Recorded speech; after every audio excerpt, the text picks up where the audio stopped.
I grow, is she beautiful? And here is her brother, Nick.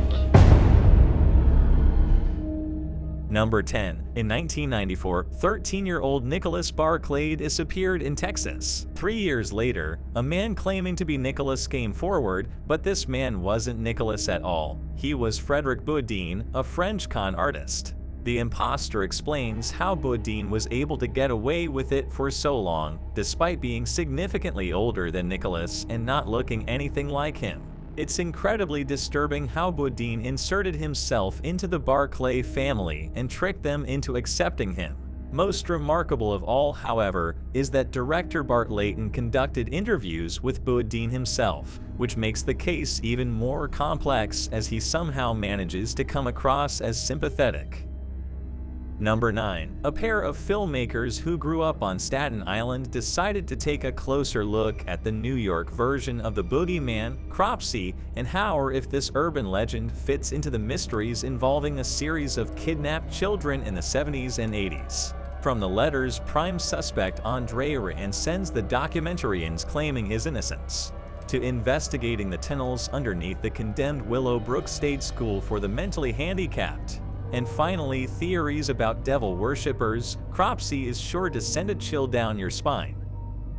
Number 8. The Golden Gate Bridge may be one of America's most iconic landmarks, and the image that comes to mind when you think of the city of San Francisco, but for many, its looming presence is a symbol of tragedy. This documentary takes a closer look at some of these tragic incidents in 2004, but it certainly isn't easy viewing. It remains controversial, with reports of bridge jumpers increasing after the documentary was released, and in 2015 it was even removed from Netflix in New Zealand.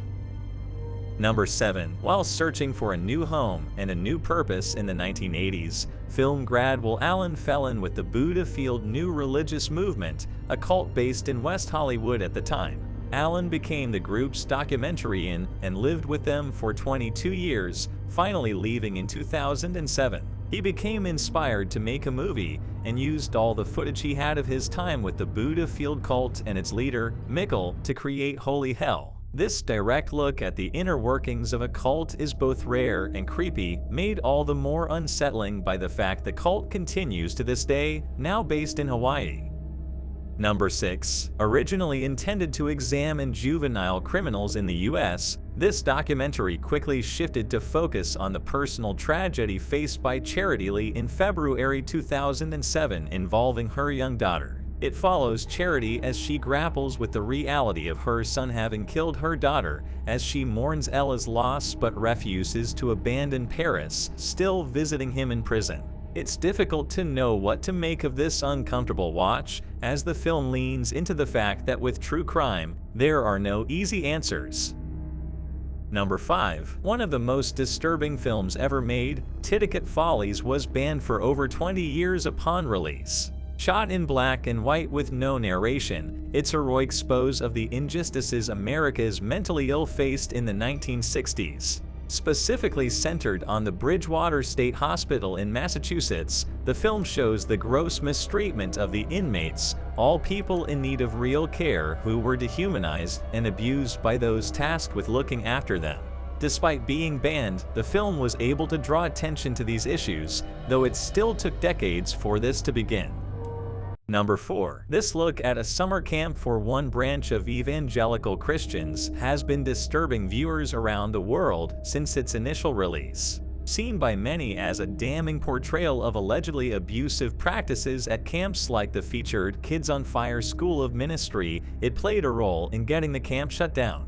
The camp pastor Becky Fisher was forced to close the retreat due to backlash. But it's arguably a credit to the directors that you can't necessarily tell where their own sympathies lie while watching this movie. It's down to the viewer to decide what's right and what's wrong.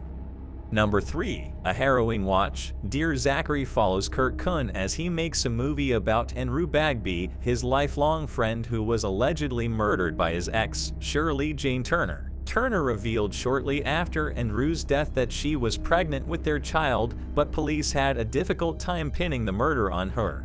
The movie is intended as an archive of Andrew, a widely loved person by all accounts, for his son Zachary. But the project became more complex the longer it went on, and by the time it was finished, it had become a fully fledged documentary. An examination of loss and grief, Dear Zachary is as poignant as it is upsetting. Number 2. With subject matter this heavy, the act of killing was always going to be a tough watch.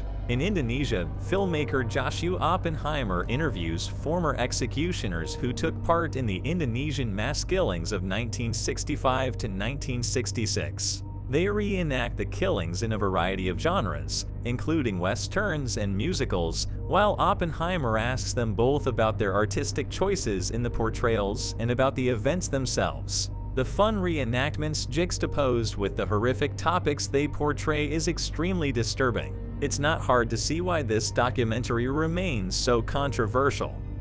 Number 1. Jan Broberg's story is particularly disturbing. When she was just an adolescent in the 1970s, one of the Broberg family's neighbors, Robert Berchtold, befriended Jan's parents and inserted himself into their lives. Twice, Berchtold abducted Jan, including taking her to Mexico when she was 12.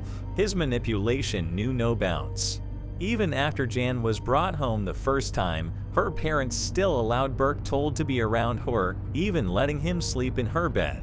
By far, the strangest detail is the recordings Berchtold made of aliens to further increase his influence on Jan. Thankfully, Jan and her family survived the long ordeal.